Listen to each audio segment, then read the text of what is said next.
Welcome to the Transforming Trauma podcast. Transforming Trauma is presented by the NARM Training Institute. I'm your host, Emily Ruth, and I'm so glad you've joined us today. Hi, Transforming Trauma listeners. We're thrilled to share with you that the new NARM book will be available on audiobook on November 8th, 2022. The Practical Guide for Healing Developmental Trauma, using the neuroaffective relational model to address adverse childhood experiences and resolve complex trauma audiobook will be read by the authors, our very own NARM creator, Dr. Lawrence Heller, and senior trainer, Brad Kammer. This book is designed to promote personal and collective change. The intention is to make NARM accessible for anyone working or dealing with complex trauma. Using therapeutic examples and helpful exercises, Brad and Larry demonstrate how NARM can serve as a catalyst to promote healing and post-traumatic growth. Whether you are a mental health or other helping professional, or simply interested in personal growth, we hope you will find this book useful in your professional work and personal healing. The Practical Guide for Healing Developmental Trauma book is now available on Amazon and other online book retailers, and the audiobook will be available to order November 8th on Audible and other audiobook services. Please visit www.narmtraining.com/books to stay up to date on the latest news. And now for our interview. Dr. David Wallin, PhD, is a clinical psychologist residing in California.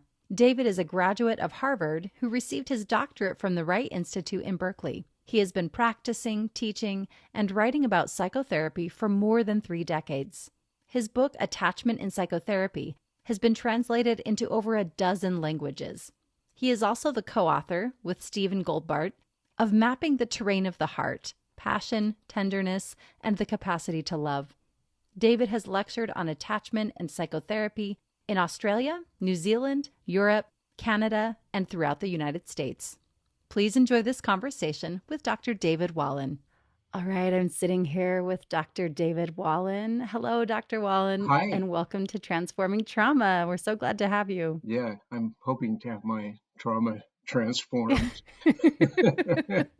Yes. Well, I'm just so delighted that we have this time together to talk about your work and what you've put out into the world. And Yep. yeah, we're just happy to have you. Yep. Happy to be here. So I'd love to start by asking you Yes. the question that we ask all of our guests here on Transforming Trauma. Right. And it's actually the way that we begin NARM sessions with clients. And that's by asking you, what is it that you would like listeners to get out of our time together today? Yeah. That's interesting. This is so me, right? But, Yeah. I just become aware of kind of like a tremor of anxiety in my body as we begin. We had such a lovely conversation before we began. I felt totally relaxed, but now I'm petrified. I'm mute. It's I'm scary. speechless. I guess there's 2 things that occur to me. One is that I wrote my masterpiece, Attachment in Psychotherapy, and always felt that after I wrote it and felt very proud in some ways of what I had done, I felt like, God, I wish I had that when I was a beginning therapist. And so, what I would hope people might take away from this interview, in a sense, like the core ideas in my synthesis of the clinical implications of attachment theory research. What does that research tell us about how we can be of maximum help to the people who come to us for help? That's one thing. And I guess the other piece, which is closely related, is this. After I finished writing the book, there was a particular thread in the tapestry of the whole book, which had to do with the importance of the psychology of therapists. So that, on the one hand, that's in the book. It's a piece of the whole picture. But once I had finished the book, I became persuaded that that particular piece really deserves to be highlighted even more than it was in the book. And partly that's because, well, there's for 2 reasons. I mean, one reason is that, at the very heart of my understanding of the implications of attachment theory research for psychotherapy is the idea that basically therapy heals by providing for our patients a new attachment relationship. And just as the original attachment relationship that shaped us has a huge amount to do with the psychology of our parents, I think similarly, the relationship we are able to create with our patients has a huge amount to do with our own attachment history, development, our own resources and vulnerabilities.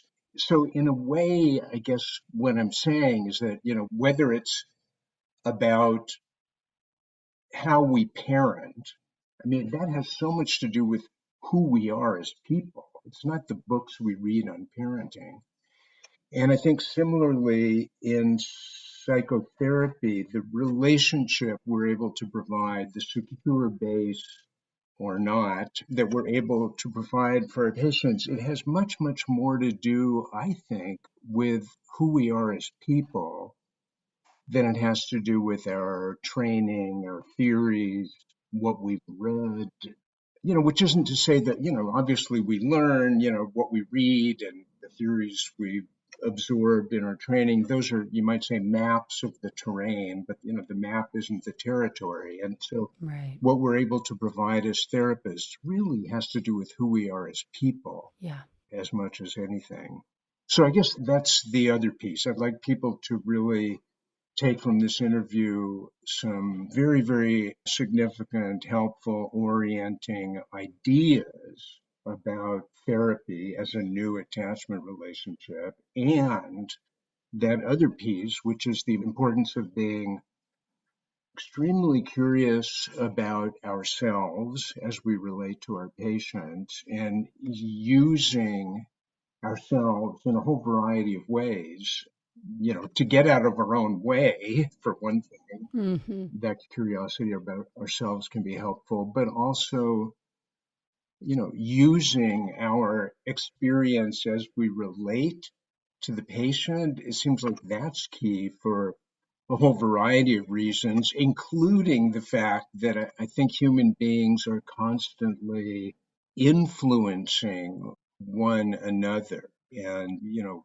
one of the key ideas that I take from attachment theory research which shows that we become who we are largely prior to the acquisition of a language. So one of the key ideas is that there's two, you might say, related streams of experience that are kind of unspooling during a therapeutic relationship, during a therapeutic encounter. There's the explicit therapeutic conversation, and then there's the implicit, what I call the nonverbal subtext. Mm-hmm. The way I put it, sort of very in a nutshell, is that what we can't or won't put into words, we tend to evoke in others, enact with others, or embody. And so the first piece of that formula, what we can't articulate, about our own experience, we evoke in others. Like that suggests to me that a big part of the nonverbal subtext, a big part of what patients can't articulate and probably therapists can't articulate, a big part of that tends to be evoked in the other, so that when we pay attention to our own experience as we relate to a patient, I think often that's a route of access to the patient's experience. I mean, obviously, Mm-hmm. what we experience has a lot to do with who we are, Right. but the context for our experience as we relate to the patient is the relationship. And so we're, I think, constantly being influenced not only by our own psychology, not only by what goes on inside us, but what goes on in the patient and between us and the patient. And, I'm just thinking about, my work with a particular woman patient and how in a recent session, I found myself feeling sort of a little dull, maybe a little bored. And I think I had two immediate reactions to that. One, it doesn't serve me or the patient if I'm not present. Yeah. So I did what I could do to get more engaged, to overcome that feeling of being at arm's length from the patient. But the other piece was that it just seems to me like, well, if I was feeling that way, probably the patient Mm-hmm. was also feeling that way. If I was feeling disengaged, maybe the patient was feeling disengaged. But I'm guessing I asked the patient something about, how she was feeling as she and I were talking together. What was her experience? And as I recall, she said something about sort of being up in her head Mm. and not very connected to her body or her emotions. So, in a way, we were kind of off to the races at that point. Like there was something I think important for us to work with. Mm. One of the key ideas again is that what can't be articulated will be evoked, Mm-hmm. enacted with the other, or we experience it somatically. It's embodied. Mm-hmm. It's in the patient's body in some way, it's in our body in some way. So, yeah, taking away a number of ideas about what attachment theory teaches us about psychotherapy, that would be one thing. And then the desirability of really trying to tune in as we relate to the other person, tune in to what's happening with us. What are we feeling? What's going on with our bodies and so forth. Wonderful. What really landed for me just right when you very first started talking about all that Okay. was this idea of more being and less doing. Yes. Because as therapists, we can kind of pressure ourselves to, they're sitting here, they're paying me, so I need to do something. Right. Right. And what I'm hearing from you is that we can just be, and our presence is really what is so, valuable in that space that, Absolutely. yeah, I mean, it reminds me of that joke. Don't just do something, sit there. sit there. Yes. I think that's right. I mean, I think there's something very powerful and encouraging of the other person's opening up and their development, just for the therapist to actually be present, which, Yeah.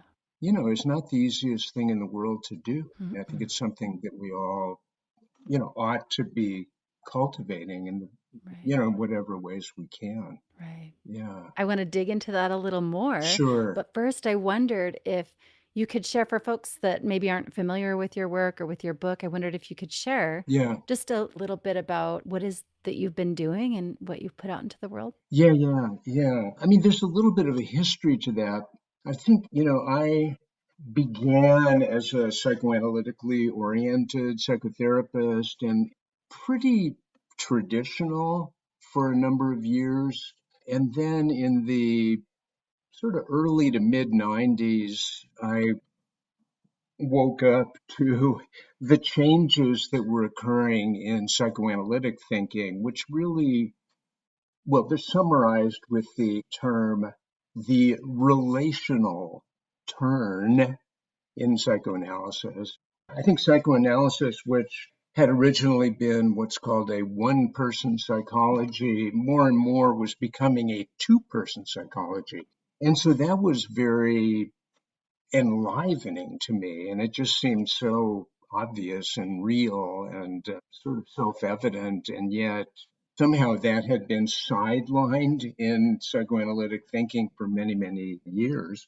So I was already very interested in the relationship. And actually, the first book I wrote or co wrote, which was called Mapping the Terrain of the Heart: Passion, Tenderness, and the Capacity to Love. Mm-hmm.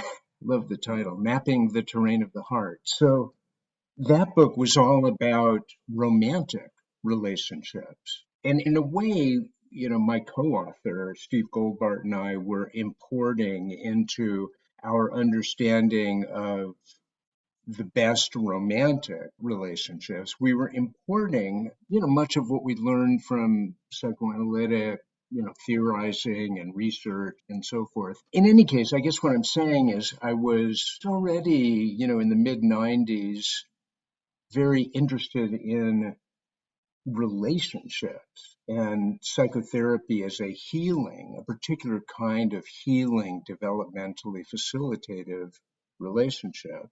And then at the same time, or just a little bit later, a couple of things caught my attention. So one was kind of in the field of psychoanalysis, but where psychoanalysis intersected with attachment theory. And that was the work of this guy, Peter Fonagy. And he turned out to be very, very helpful when I was writing my book. I had a lot of interaction with him. And he is the guy who got the world interested in what's called mentalizing, which is a kind of unfortunate term, perhaps, because it implies something cerebral. But really, mentalizing is about the ability that we all, let's put it this way, the potential ability we all have, although it's not necessarily activated in all of us for developmental reasons, but it's the ability to both be having our experience, our emotional experience in particular, and at the same time to be able to reflect on that experience.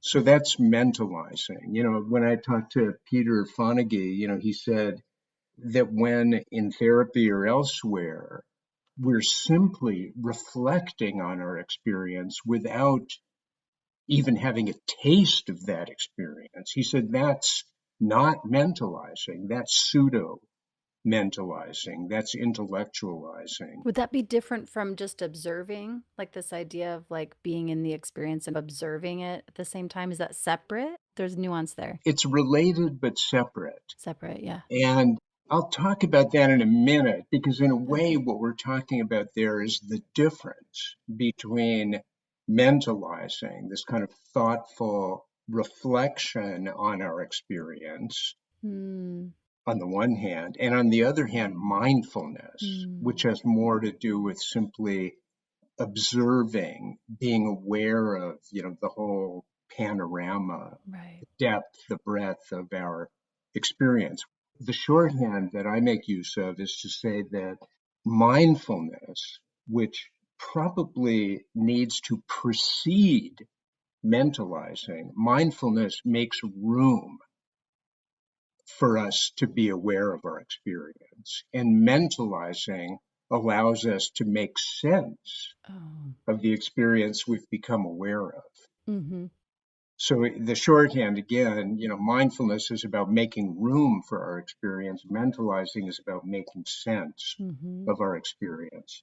But anyhow, I was just saying that the way I got to attachment theory was, partly through my interest in Fonagy. But then also I had this wonderful serendipitous experience of renting my office, subletting my office to a woman named Nancy Kaplan, who was one of the authors of what's called the adult, along with Mary Main and Carol George, one of the authors of the adult attachment interview, which is one of the key research tools in attachment theory research. And so there was this like wonderful gift from the gods, where, I said to Nancy, let's go out for lunch. And, we went out for lunch. She talked to me about her work doing attachment theory research with Mary Main. And I said, listen, could you do me a favor and recommend, a book or an article or two, just to kind of help me get acquainted with attachment theory research? And she said, oh, well, there's no book, but yeah, I'll think about it. Maybe some chapters, whatever. Anyway, so I came to my office a couple days later, and there was a grocery bag just piled high with articles, chapter reprints, all about attachment theory research. And so I just kind of dove into that. And pretty quickly, I came to the conclusion that there were three primary implications of attachment theory research for psychotherapy. And so those three became the organizational framework for the book that I eventually wrote. So the first idea is that we become who we are largely in the relational context of our first interactions with attachment figures, virtually from the moment of our birth and probably in utero as we relate to the mother's experience. So we become who we are in the context of a relationship of attachment. And then it sort of dawned on me, oh, well, the implication obviously is that we become who we are in the context of our first attachment relationships, and we can change and develop in the context of therapy because that has the potential to function as a new attachment relationship. So that's the first idea. The second idea that it is our pre-verbal experience, experience during the first 12 months or so of life that provides, you might say, the original blueprint for our development. So a lot of the attachment research is longitudinal research. In other words, they followed, babies at age 1 through, I think the latest studies go up till about age 26, as I recall, 27, something like that. And it seems like there's a lot of stability. In other words, you can sort of predict somebody's orientation, attachment patterns as an adult based on who they were at age 1. And that doesn't mean that our early experience is a life sentence, so to speak, because people can change. But it seems like kids change primarily when their parents change. So if one at age 12 months has an insecure attachment, generally to an insecure parent, if that parent changes either through a good therapy, a good marriage, which is another kind of attachment relationship, if that parent changes, that parent's newly developed security can be transmitted to the parent's offspring, to the kid. And unfortunately, the reverse is also true, meaning that if our early experiences have shaped us in a particular way, maybe we're pretty secure at 12 months, if parents encounter all sorts of adversity and sort of regress psychologically, emotionally, interpersonally, we suffer as a consequence. So a baby at 12 months secured has the potential to become insecure. But I think all of this is really good news for psychotherapy because it suggests that people can, in fact, change in the context of a new attachment relationship. That's really the first idea. We develop in a relational context, and it connects with the second idea, which is that we develop largely in a pre-verbal context prior to the acquisition of language. And so the implication of that is that, as I was saying a little while ago, obviously we need to pay attention to what our patients are saying and what we're saying and so on. That's the therapeutic conversation, very important.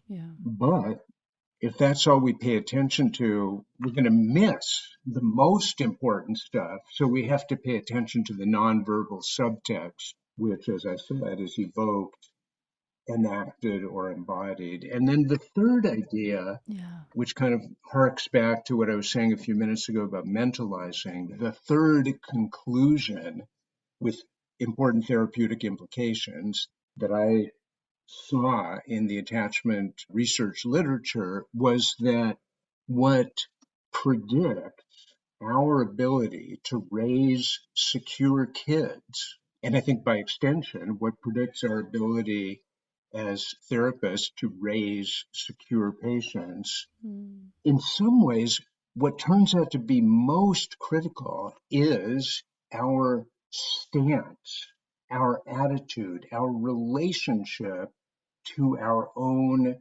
attachment history.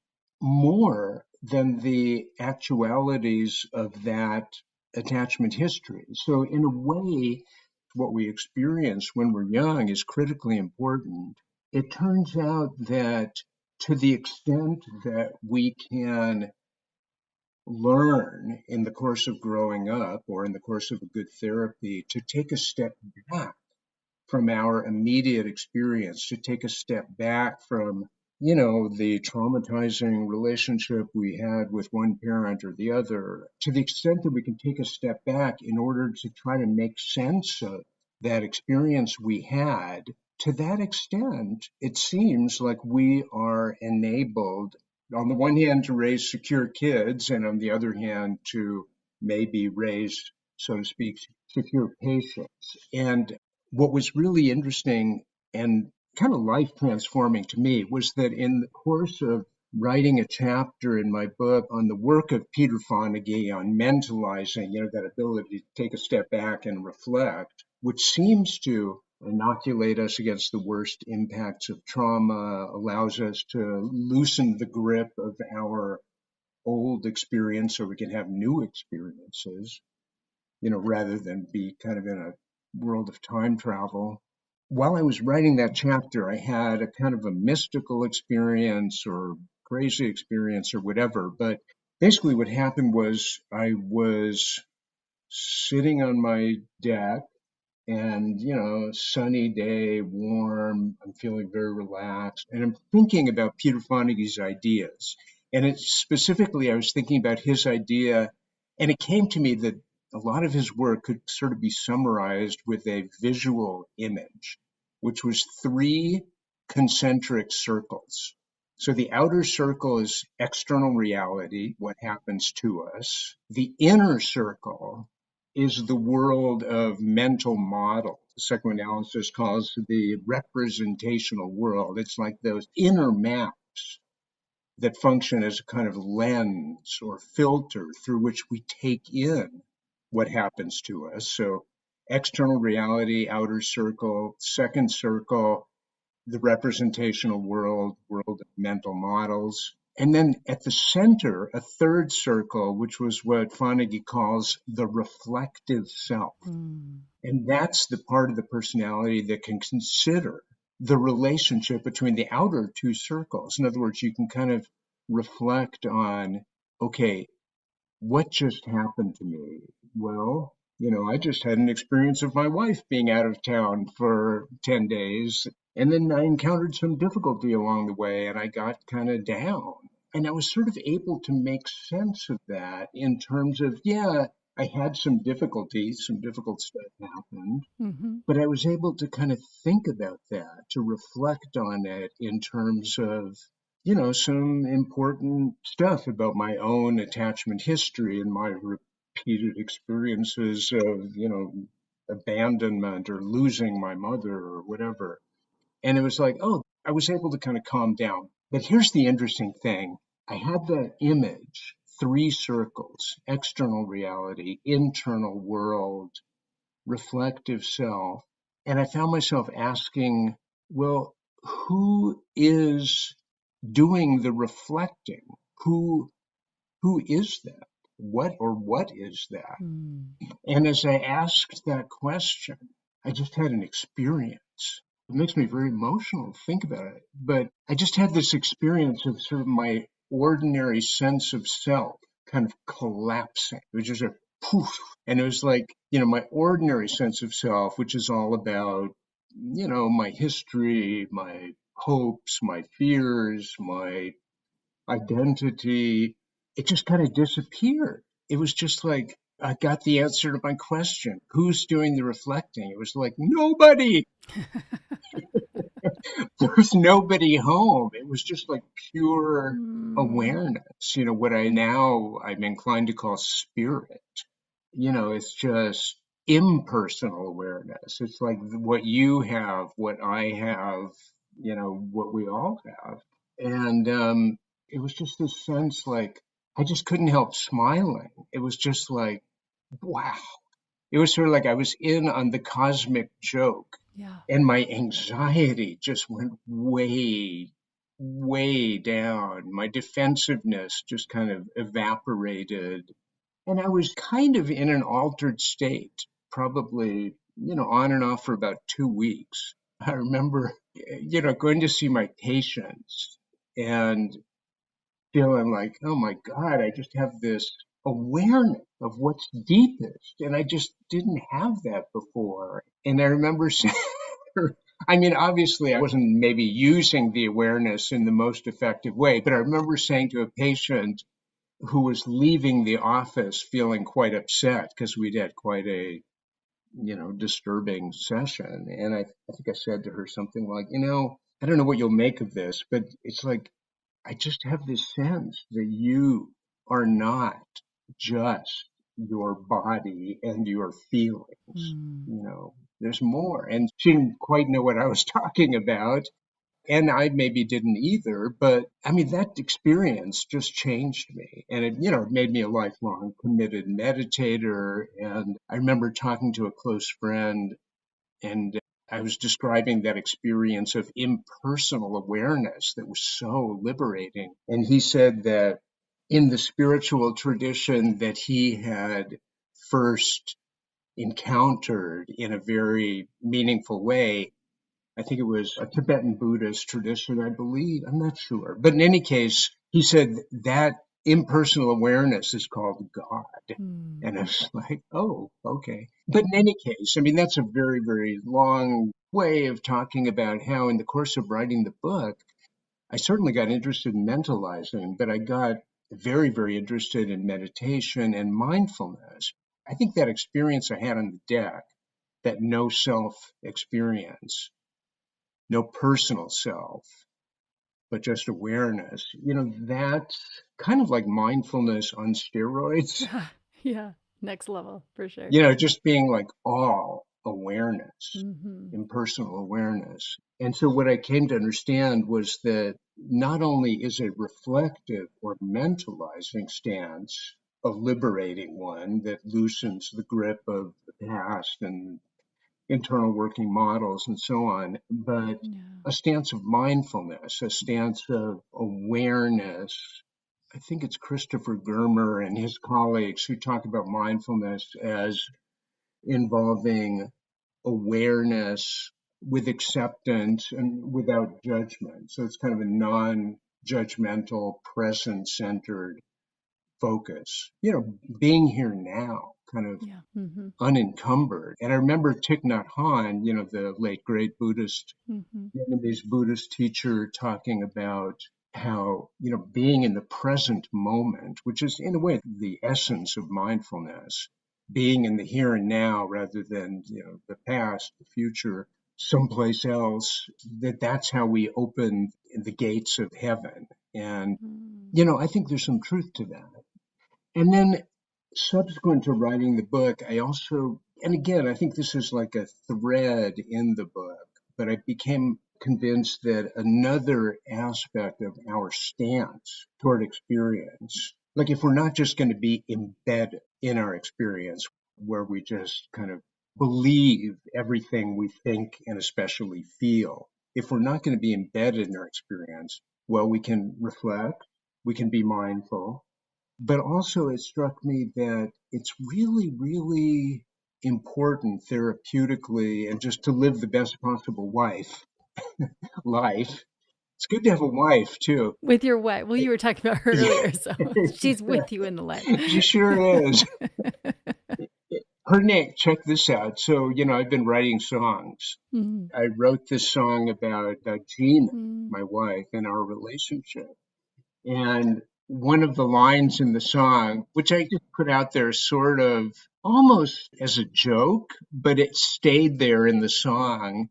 So the line is, we became so close during the quarantina that now they call us Dave-ina.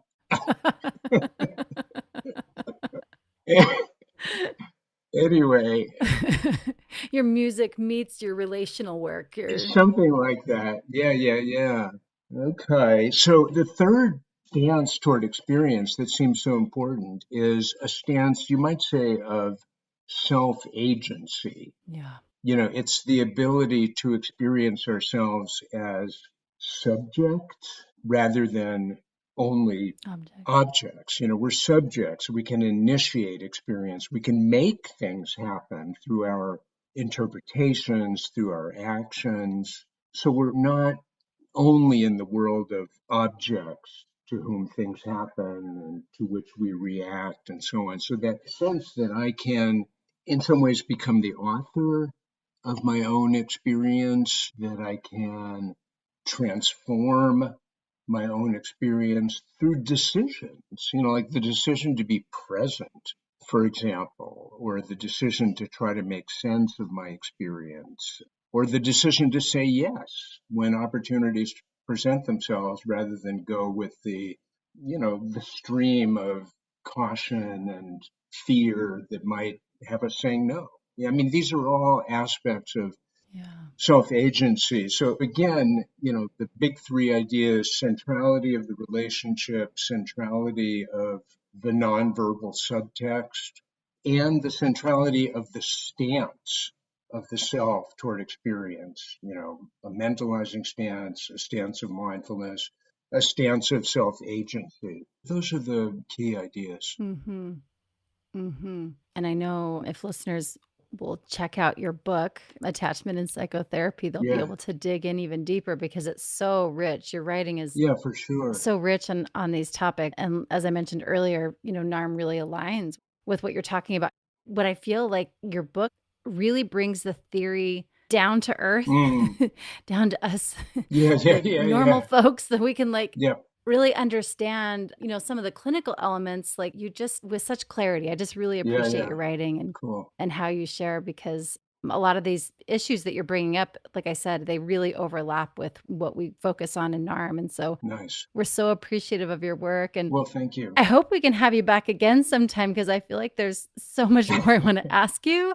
I want to Sure. ask you how you got into this work. Like I have 10 more questions that Yeah, I have yeah, for you. yeah, But I yeah. really appreciate that you zoomed in on these, what do you call them? They're not principles. What do you call them? That's a good question. What do I call them? Kind of three central ideas, Central ideas. basically. Okay. Yeah. Yeah. Because I would love to hear more from you about how this piece of, the enactment between the therapist and the client Yes. Oh my and God. how that occurs and the richness there. Yeah, yeah, yeah, yeah. I hope we can talk more about that. I hope we can have you back. Yeah. Yeah, but we so appreciate your work. I mean, I'll just maybe leave on this note. Yeah. Enactments. I mean, you might say, to kind of put a kind of a psychoanalytic spin on it, it's kind of enactments of transference, countertransference. In other words, Right. but I think that's too narrow. I mean, I think a better way to think of it is just the attachment history and patterning of the patient meeting and interacting with the attachment history and patterning of the therapist. Mm. And what happens is that we kind of swim in the water of those overlapping attachment histories. And I think if we don't somehow get our heads above water and kind of look around a little bit and wonder, I think then we just tend to play out, what I'm calling the enactment, Right. which is that sort of co-creation of who I am and who the patient is. And, I have found it helpful. I mean, it's an interesting thing. I mean, all of this, many of these ideas I'm talking about, it's like without sort of keeping them in mind from time to time as you relate to a patient, you're just not going to get as far. And you're really going to get in your own way, and the patient's going to get in her or his own way. Right. So, with regard to enactments in particular, which I think can be very, very subtle and outside our awareness, but for example, the enactment of the avoidant or dismissing part of me with the avoidant or dismissing part of the patient, basically that creates a kind of conversation of talking heads. Mm-hmm. And the body is left out, Right. emotions are left out. So that's a particular kind of enactment, and we can just sort of sleepwalk through that and think we're doing really very helpful therapy. And maybe we are, But so I find it very helpful to ask myself three questions. If I can remember, I kind of snap Yeah. out of the trance of what's going down between me and the patient enough to ask myself these three questions. So the first question is, what am I actually doing with this particular patient? Mm-hmm. And in a way, this really is, I would call this mindfulness in action or mindfulness of action, because it's like, well, what am I doing now? And, maybe I'm talking about books, or maybe I'm spacing out, or maybe I'm, interpreting like mad and being very smart, or maybe I'm being seductive, or maybe I want the patient to like me, or, I'm doing Right. just so the first question, what am I doing? Mm-hmm. And then the second question is, what might be the implicit relational meaning of what I'm doing? So if I'm caught in that conversation of talking heads, I might realize, oh, I'm kind of doing what I did with my mother. I'm sort of making sure that things don't get emotionally too intense. We can just have a kind of intellectual conversation.